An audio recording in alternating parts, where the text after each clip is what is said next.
after he disembarked, accompanied by his wife, his deputy, as well as his chief of staff, to a waiting, cheering crowd. The governor stopped briefly to interact with his supporters. After the airport reception, Governor Fubara moved straight to the government house in company of some key stakeholders and security heads. He inspects his official residence before proceeding to his office.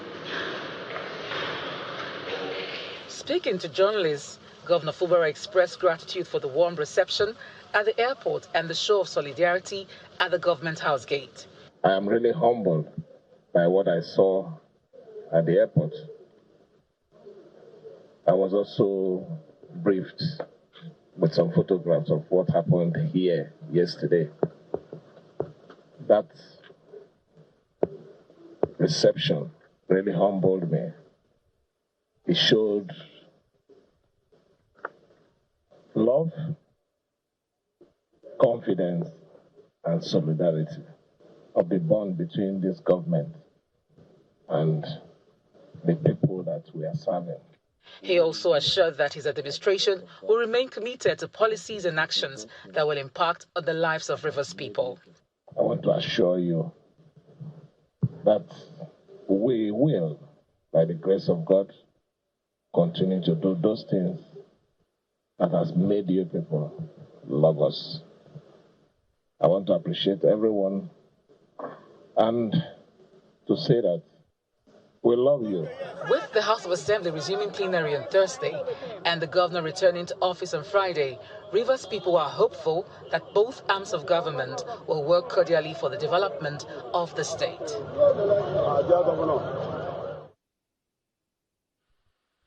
Meanwhile, Governor Siminalayi Fubara has pledged to work harmoniously with the Rivers State House of Assembly and accelerate the advancement of social and economic development of the state. In a statewide broadcast, Governor Fubara says his decision not to contest the declaration of the state of emergency declared by the president was guided by a conviction that no sacrifice was too great for peace, adding that the responsibility now lies with leaders to put aside personal interests and pursue the common good.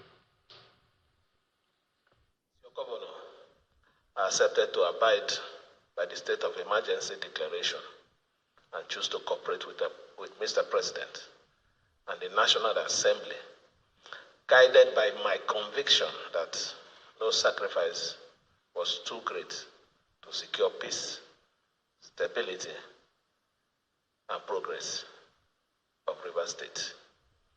This was why I also resisted the pressure to challenge the constitutionality of the declaration of the state of emergency, the suspension of democratic institution, and all other action that we endured during the difficult period.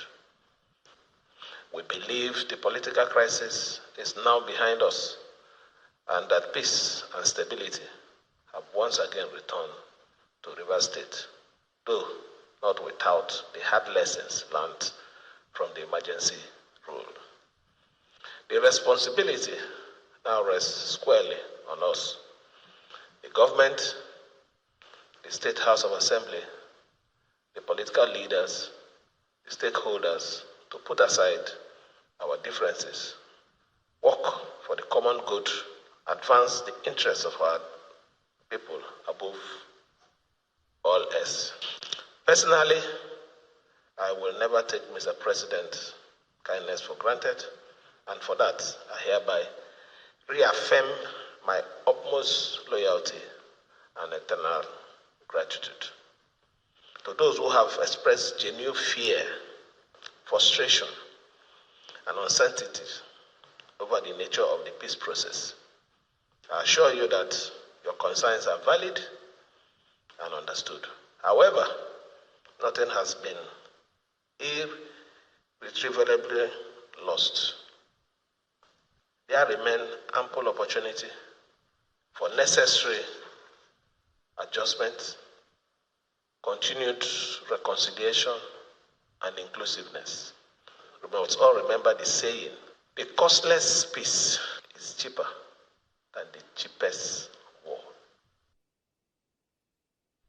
President Bola Tinubu today paid a visit to the family of late former President Muhammadu Buhari at the family house in Kaduna State.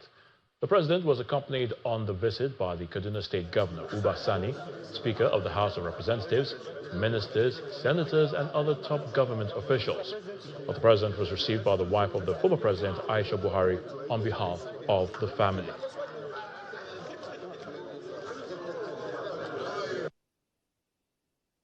We share in your grief, we share in your pain. A loss of flesh is not a loss in the spirit. The spirit that he left with us, the spirit of hard work, dedication, patriotism, and honesty. We abide in that. We assure you, you and the entire family, and we will continue the legacy of our leader. And the spirit that he left behind will not be stained. Thank you for everything that you are doing. The remarks you made for Nigeria, we are going to continue in that spirit, in that path of honesty, integrity, and great character that he imbibed in us. May God bless Nigeria, keep all of us united together, and bring God to the promised land. And may God grant him a journey of Firdaus. I would like to use this medium to thank you once again, your wife, the wife of the Vice President, and the whole Nigerian women for standing by me and my family.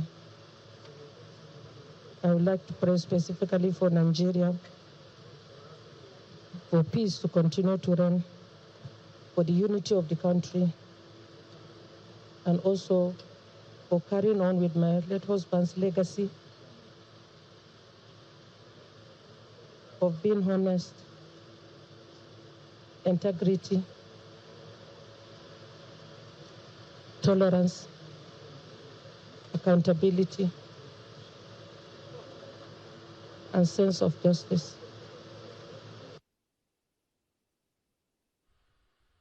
The leaders of Madagali and Michika local government areas of Adamawa State are applauding Governor Umaru Fintiri for what they describe as his post-insurgency developments in the communities. Now, the leaders gave the commendation when they paid a solidarity visit to the governor at Government House in Yola, the state capital. They pledged to support the administration's effort to rebuild affected communities in the state.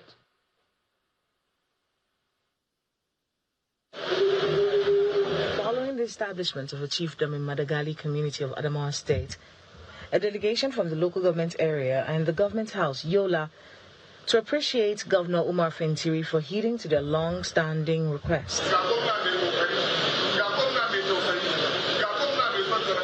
The traditional stool is one of 7 created by the state government in January of 2025 as part of the broader initiative to deepen governance at the grassroots. The delegation also appreciates the state government for the post-insurgency recoveries in the area. Your Excellency, your vision of governance has reached grassroots, and today we stand grateful for the initiatives that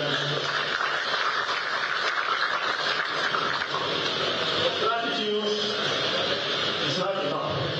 Gratitude must match action and loyalty with action. I pledge, I say my total loyalty to you and your government. The traditional council was fully inaugurated last month, and Governor Fintiri is asking them to achieve progress in the current recovery efforts. For me as your son, I will continue to make you proud.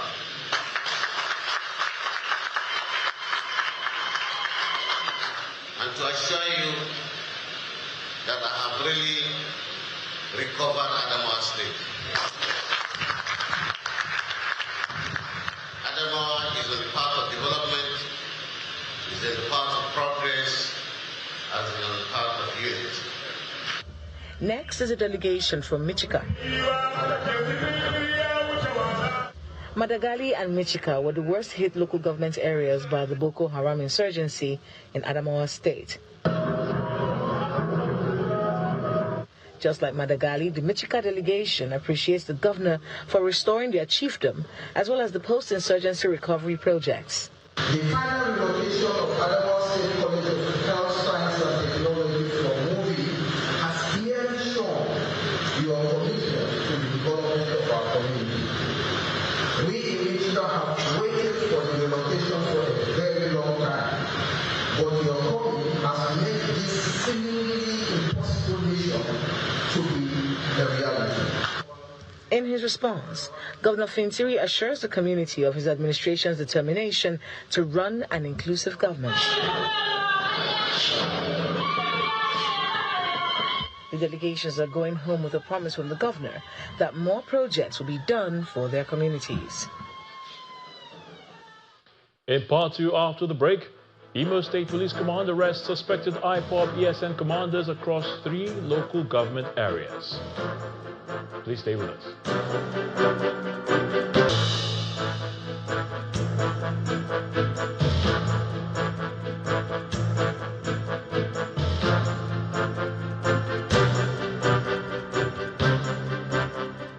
Welcome back. If you've just joined us, you're watching the News at 10 live on Channels Television Lagos. A reminder of our top stories. After a 6-month suspension, Governor Simonalayi Fubara arrives to a rousing welcome from Rivers residents. I have embraced peace through Nyesom Wike and members of the State Assembly. That's according to Governor Fubara as he calls for peace. President Bola Tinubu visits former President Muhammadu Buhari's family in Kaduna. And NATO intercepts Russian warplanes over Estonian airspace violation.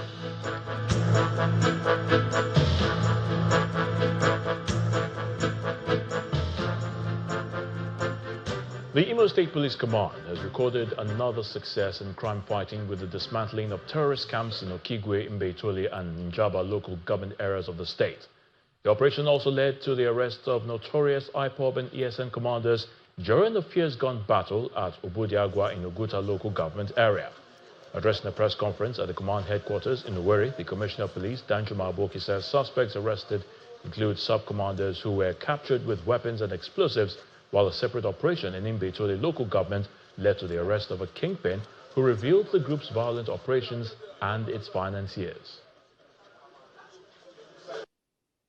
You have seen the substance they used before the operations. And we are handing them over to NDLA for analysis. Aside these ones, we have, see, these are cartons of cartridges kept in their hideouts. You have seen their handsets, their phones. We have been trying our best to know what it contains. Both the government at Njaba and Okigwe forests. We don't know what they use all this currency for. It's no more a legal tender, but they still use it within their own hideouts. If you can see, you have seen this fake currency. They are still using this.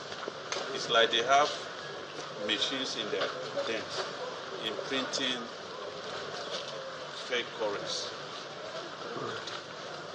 They were recovered in their hideouts, and they are now assisting us in our investigation. And by his grace, we're going to recover the machine. The FCT mandates Secretary for Health, Dr. Adedolakbo Fashawe, has dispelled fears of an Ebola outbreak in Abuja, confirming that the suspected case under review has tested negative. Addressing the press conference in Abuja, Dr. Fashawe reaffirmed that the FCT maintains robust emergency response systems to safeguard public health and prevent unnecessary panic. Our correspondent, Victoria Lonjon, reports.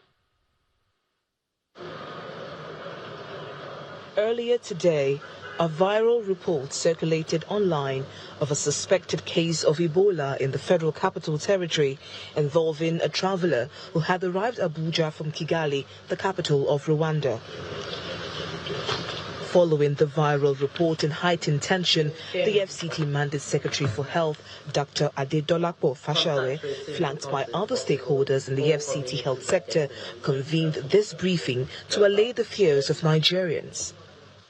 The Nigeria Center for Disease Control (NCDC) had earlier today issued a public health advisory assuring Nigerians that there is no case of Ebola or Marburg virus in the country, stating efforts to strengthen surveillance against other hemorrhagic fevers. Surveillance system. The Mandate Health Secretary says the swift response by health workers to contain the suspected case reflects the vigilance of the FCT surveillance system. So our operating protocols that has been put in place by the Honorable Minister, we have been able to curtail, not only curtail, have high index of suspicion, and we picked up patient X for confidentiality reasons. And I hereby officially announce that she is negative for Ebola and negative for Marburg disease. These are viral hemorrhagic fevers that can lead to death. We are working closely with NCDC to ensure that all borders are secured, especially FCT where we sit in. The Minister has given directives that we strengthen the port's health. We ensure there's more surveillance, vigilance, and high index of suspicion for anybody coming from any country that has been confirmed to have an epidemic. Amid the engagement, the president of the Association of Resident Doctors FCT chapter, Dr. George Ebong, announced the suspension of the indefinite strike embarked upon by its members. Today, the Congress voted to suspend the strike that has been there for some time now. And this is because of the fact that the FCT minister had granted all our requests. We're grateful to him. We met the Minister of Labour who intervened. We met every other person as well who also tried to talk. But most especially the minister made this possible. The briefing ends with a call for continued vigilance, early reporting, accurate information and collaboration with healthcare providers to ensure the protection of lives and sustained public confidence. From Abuja, Victoria Longchan, Channels Television News. Now let's head to the nation's capital where Millicent Walker is standing by to give us the latest from our Abuja studios. Hello Millicent, over to you. Hi, Ayotunde. Many thanks. We begin with some worrying news for residents in Bauchi State, as the state government has declared a fresh outbreak of cholera, which has so far claimed 58 lives and infected over 200 persons. The Deputy Governor, Mr. Awa Jatau, confirmed the outbreak during the inauguration of the State Cholera Steering Committee and a technical working group. Our correspondent, Hajar Aliyu, has the latest. Cholera is once again sweeping through communities in Bauchi State, and the impact on affected communities has been severe. Medical experts attribute the outbreak to the consumption of contaminated food and water, driven largely by poor sanitation and hygiene. I'm Ms. Shukura Aliyo. In 2021, the state distributed 1.5 million doses of the oral cholera vaccine in an earlier effort to curb the spread. Despite this, the disease has resurfaced, currently affecting 14 local government areas. In response, the state government inaugurates a cholera steering committee and a technical working group to coordinate interventions. Chairing the steering committee, the Deputy Governor, Mr. Awal Jatau, emphasizes the urgency of the crisis and urges members to implement effective prevention and control strategies. The establishment of the cholera steering committee is not only timely but essential. As at week 35, the Bauchi State recorded not less than 258 new cases and 58 fatalities. Development partners have also pledged full support for the state's response efforts. While we make frantic efforts to control outbreaks, we sincerely believe that providing safe water access in communities, promoting good hygiene behaviors and sanitation practices in communities will help us to prevent any outbreak at all. The WHO is very ready to support the states at different levels, in order to curtail the spread of cholera from state level down to the service points at world level. As the rainy season intensifies, it brings with it an increased risk of waterborne diseases. Public health authorities are expected to step up awareness campaigns to educate residents on prevention and hygiene practices to contain the spread of the disease. Hajara Aliyu, Channels Television News. Meanwhile, residents of Fas and Gwali communities in Gumi local government area of Zamfara state are appealing to the state government to fix the collapsed bridge in that area. They made the appeal when a delegation from the state government visited the bridge where 19 wedding guests lost their lives on Sunday, September 14, 2025. This is Gwali Bridge, a link connecting Gwali and Fas communities to Gumi town and other parts of the state. The bridge has remained collapsed for over 6 years, prompting residents to construct a temporary solution with over 2,000 sandbags. Last Sunday, a bus conveying wedding guests plunged into this river, claiming the lives of 19 persons. Masoud Sani is an eyewitness and a local diver in Gwali village. He narrates how the incident happened. When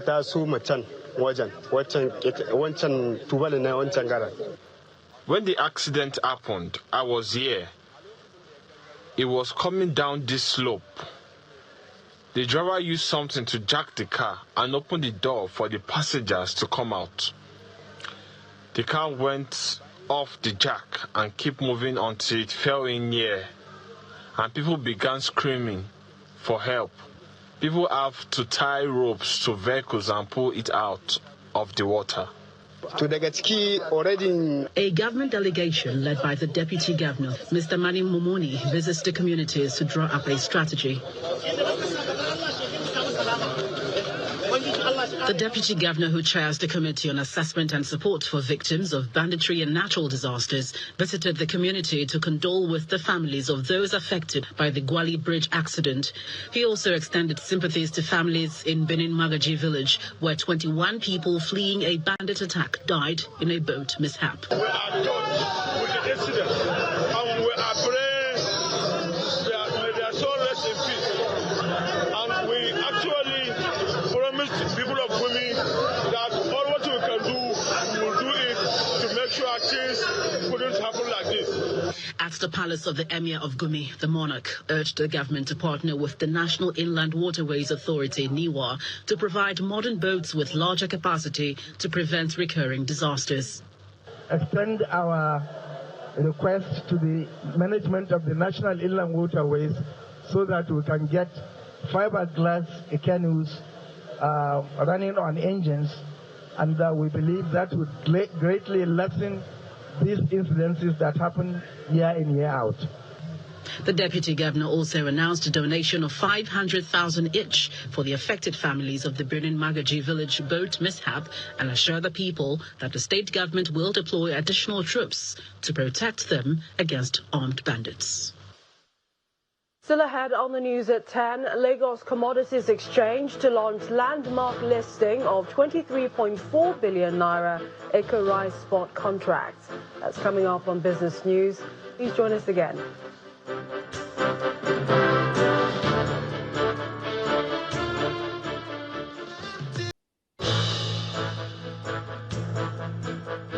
You're watching the news at 10, coming to you live from our Abuja studios.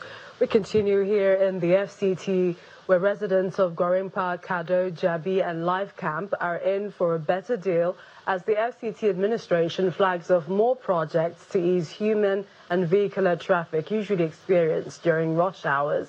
Well, speaking at the flag-off ceremony for the construction of the Northern Parkway from Ring Road 2 to 3, the Minister of the FCT, Mr. Nyesom Wike, says the project is part of campaign promises which targets making the nation's capital among the best globally. Our correspondent, Sarah Chimugo, has more. The Life Camp area of the nation's capital is part of the next phase of infrastructure development in the Federal Capital Territory. The arrival of the Honorable Minister of the FCT, Ezenwo. The Minister of the Federal Capital Territory is joined by his political associates and officials of the FCT administration for the flag-off of the construction of the Northern Parkway from Ring Road 2 to 3. Thank you very much. You may be seated. Our Chief. The project is designed to ease traffic congestions on the Kado, Jabi, Gwarimpa, Cafe and Life Camp access, all within the Abuja Municipal Area Council. Your Excellency, the scope of works includes the construction of an 8-lane expressway with 2-lane service carriageways on both sides, on each side of that of the main carriageways. It comes with a full clover interchange at its intersection with Ring Road 2, which is where we are now, and the bridge works have started. The project has 2 river bridges and other facilities like box culverts, pipe culverts, street lighting, telecommunication ducts, and other ancillary facilities. The construction of the Northern Parkway from Ring Road 2 to Ring Road 3 is a strategic intervention that will ease traffic congestion by providing a vital link between the Northern Parkway from the Ring Road 2 to Ring Road 3.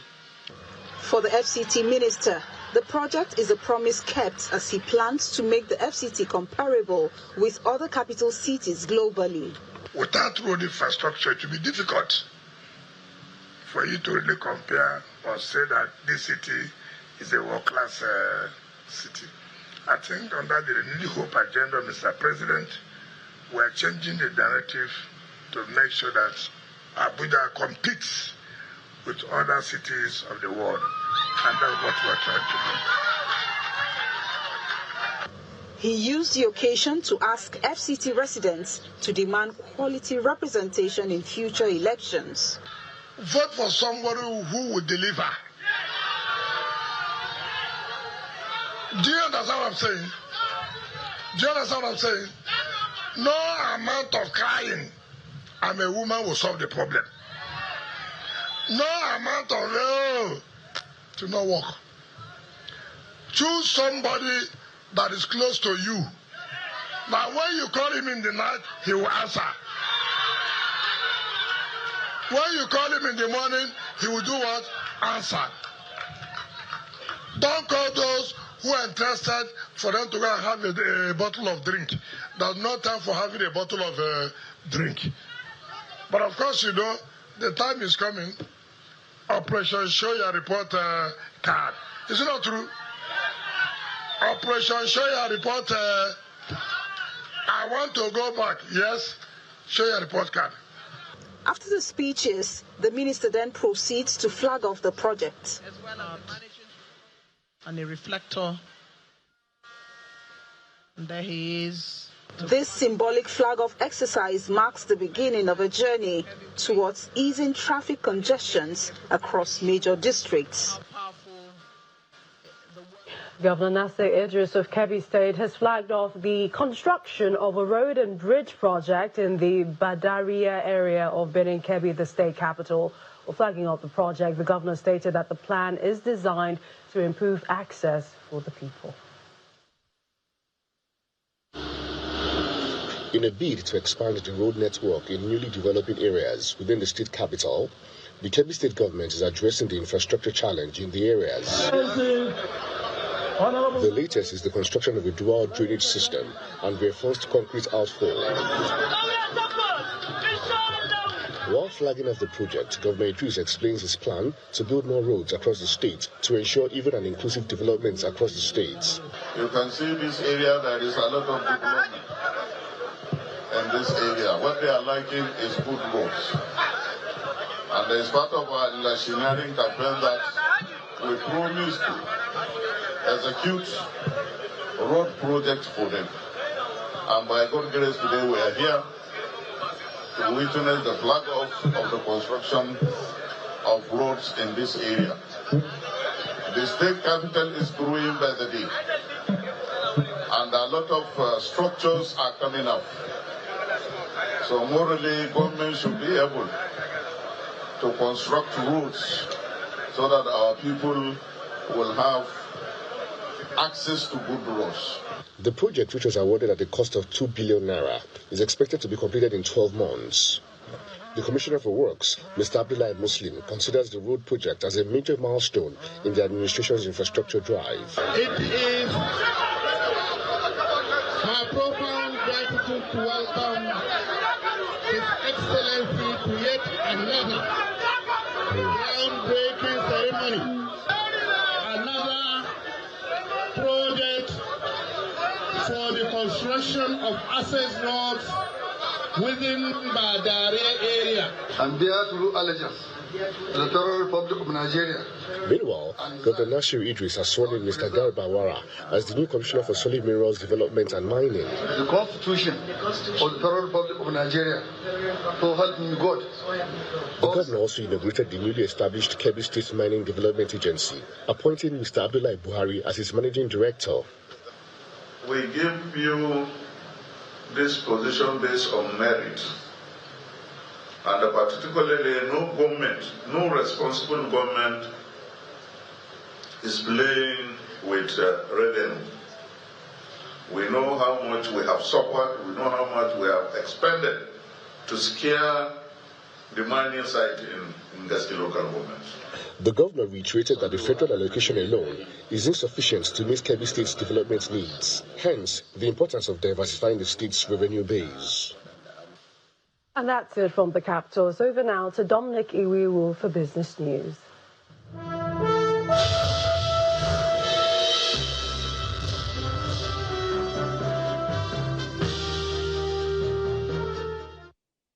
Thank you, Millicent, and welcome to Business News. The Lagos Commodities and Futures Exchange is finally set to list the 23.4 billion naira Eco Rice Classic Sports contract on its platform. This landmark feat comes after the Commodities Exchange recently received approval by the Securities and Exchange Commission, SEC, for trading. The event, which is scheduled to hold on Tuesday, September the 23rd, is expected to set a new benchmark in commodities trading and agricultural financing in Nigeria. The managing director of the LCFE, Akin Akeredolu Ale, says the listing, which is a major step in aligning agriculture with capital markets, aims to boost rice production, cut imports, and strengthen food security. Analysts at U.S. investment bank Citigroup have forecasted that Brent crude oil could fall to $60 per barrel by year-end, averaging about $62 per barrel between the second and fourth quarters of 2026. They cited the planned OPEC Plus production increase and China's stockpiling as key reasons for their projection. According to Citibank, this could lead to stock builds of 1.1 million barrels per day in 2025 and 2.1 million barrels per day in 2026, adding to an already loosening global supply. By the end of 2026, Citi estimates that global liquid inventories will rise to 10.9 billion barrels, equivalent to 103 days of forward demand cover.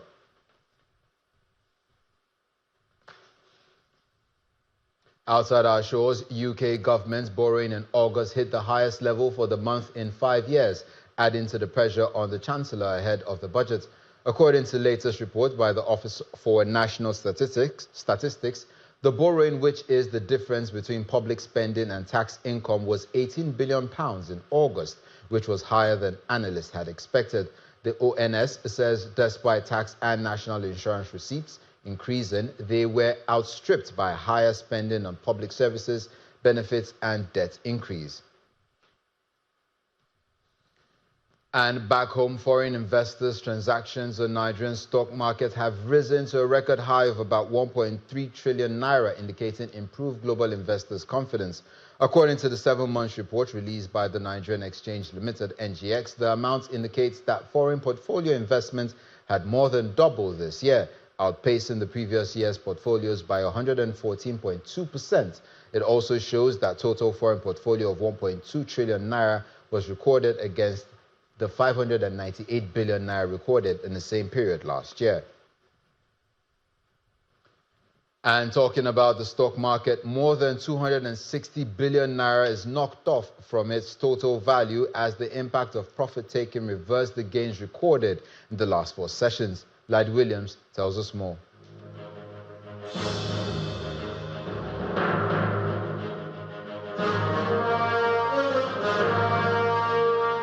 Well, the bulls were nowhere to be found on the trading floor this Friday as the Nigerian was painted in deep shade of red with bears firmly seizing control there. 0.29% down.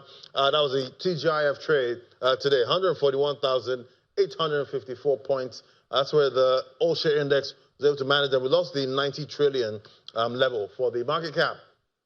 We see for the top trades today, Tier 1 banks getting attention. Zenith Bank, UBA, both releasing their earnings recently. And I did see Zenith Bank posted a pre-tax profit of 625.63 billion naira and a post-tax profit of 532.18 billion naira. But that didn't help get the positive attention for these stocks today. But while today's session ended on a sour note, it sets the stage for potential bargain hunting opportunity next week as only 10 stocks gained against 42 laggards.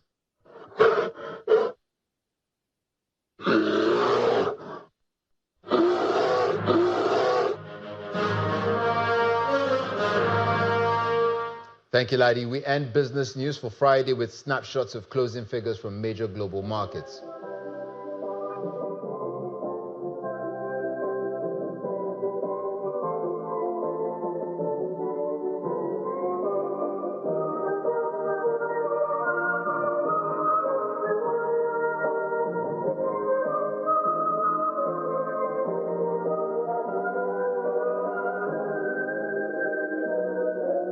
And that's it on Business News. Back to Ayotunde for the rest of the news at 10.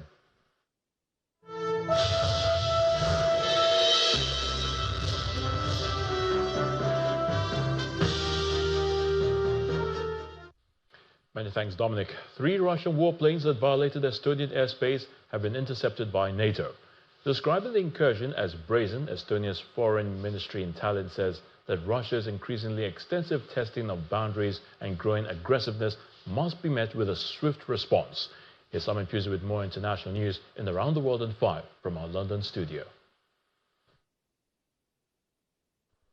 Good evening and welcome to the Channel studios here in London with your international news around the world in 5. Will those in favour of the draft resolution contained in document S/. The United States has for the 6th time vetoed a draft resolution at the United Nations Security Council that would have demanded an immediate and permanent ceasefire in Gaza and the release of hostages. US Deputy Middle East Envoy Morgan Ortagus said the text did not go far enough in condemning Hamas or recognise Israel's right to defend itself. Those against. All 14 other members of the Security Council voted in favour of the draft resolution, which described the humanitarian situation in Gaza as catastrophic and called on Israel to lift all aid restrictions. It comes as the UN's Humanitarian Office warns that the last lifelines for civilians are collapsing in Gaza City as Israel expands its military offensive. Colleagues, U.S. opposition to this resolution will come as no surprise.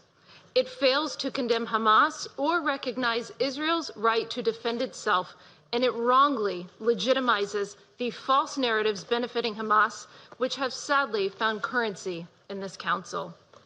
Council members ignored when the United States made clear that this resolution was unacceptable. The Council instead adopted for performative action designed to draw a veto that extends Hamas terrorists and those who fund them and support them and gives them a lifeline. The family of a British couple who were detained by the Taliban for nearly 8 months say they are overwhelmed with gratitude and relief at the couple's release. Peter Reynolds and his wife Barbie, who lived in Afghanistan for nearly 2 decades, were on their way home when they were stopped on the 1st of February. The couple were freed on Friday morning through Qatari mediation. A Qatari official said they would fly to Qatar for medical checks before travelling to the UK. The Taliban said the pair had broken Afghan laws, but never disclosed the reason for their detention. Your family or friends? Family, friends, and yeah. What is good, as they say in Afghanistan. they're very relieved to be going home, and they're just delighted to be reunited with their family when they will be very shortly. I'm not a doctor, but they are very happy. I think they're very happy. It's a main point. Meanwhile, a Taliban official has rejected the idea that the US could retake a key airbase in Afghanistan after President Donald Trump told reporters he wanted it back. Zakir Jalal, who works in the Taliban's foreign ministry, said the idea of the US maintaining any military presence in Afghanistan was completely rejected during talks between the two sides before the Taliban returned to power. It came after the US president hinted at retaking Bagram Air Base, the epicenter of NATO forces in Afghanistan for 2 decades. The base was handed to the Afghan military shortly before the Taliban took control of Afghanistan. Free speech issue by doing satirical sketches in which they were apparently forced to praise Donald Trump. Here we go. Well, guys, President Trump just wrapped up his 3-day trip to the UK, and he looked incredibly handsome.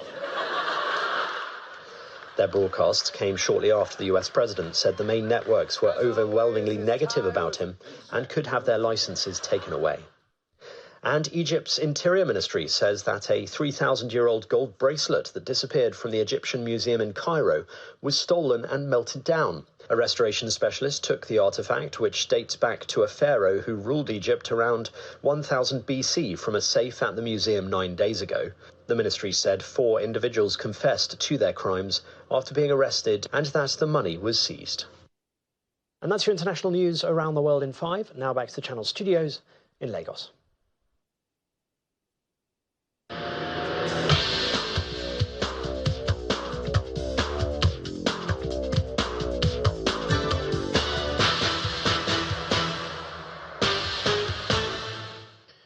Thanks, Simon. In sports news, the Lagos State government says it is committed to showcasing the state as a hub of resilience, opportunity and enterprise as the city gets set to play host to the Lagos Grand Prix FO from the September 3rd to 5th in Victoria Island. Lagos State Commissioner for Information and Strategy, Bengo Motosho, wants Lagosians to embrace the opportunities that the water-based sporting event will bring.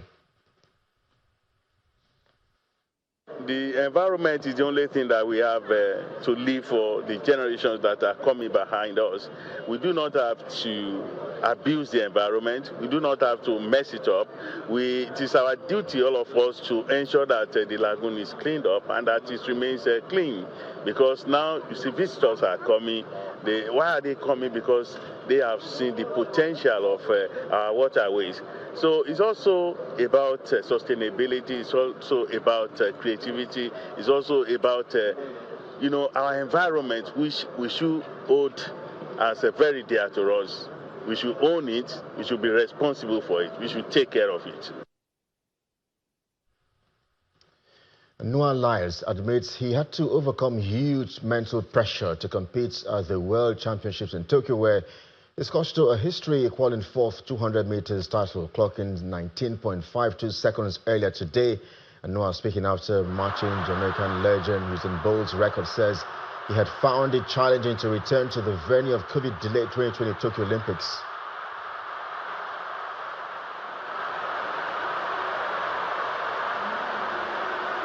It's number 4, baby. I wanted it pretty bad. I'd say that. One, because I didn't win the 100, so the 200 definitely had to be made. And then 2, I wanted to rewrite a memory here in Tokyo that, in my opinion, just wasn't as good as it could be, And it wasn't because of the color of the medal. It was more because of the state of my mindset, not having the crowd. Gosh, it's just such a blessing to have everybody come out here, and you could just feel the energy. It's everything you could ever want from a crowd.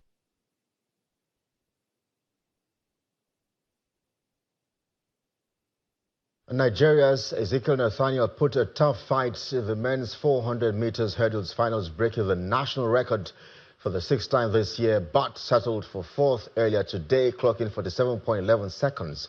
American Ray Benjamin outpaced rivals Alison Dos Santos and Kirsten Walcom to claim gold, clocking a season best time of 46.52 seconds for victory at the National Stadium. Brazil's 2022 world champion Dos Santos took silver in 46.83 4 seconds, with Qatar's Abdurrahman Samba rounding out the podium in 47.06 seconds.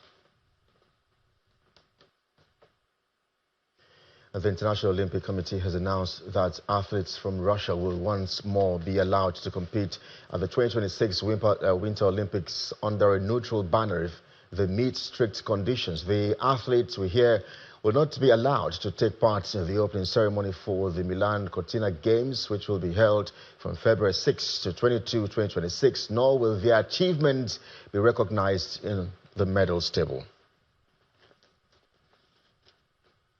And that's sports. I'm Kelly. It's back to Ayotunde.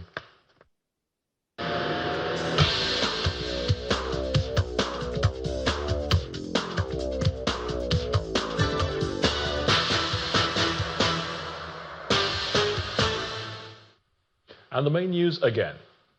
Governor Siminalayi Fubara today arrived in Port Harcourt to a rousing welcome from Rivers residents after a 6-month suspension. And Governor Fubara says he has embraced peace with Nyesom Wike and members of the State Assembly as he called for peace to reign in Rivers State. That's the news at 10 tonight. Thank you so much for watching. I'm Ayotunde. You have a good night and have a great weekend.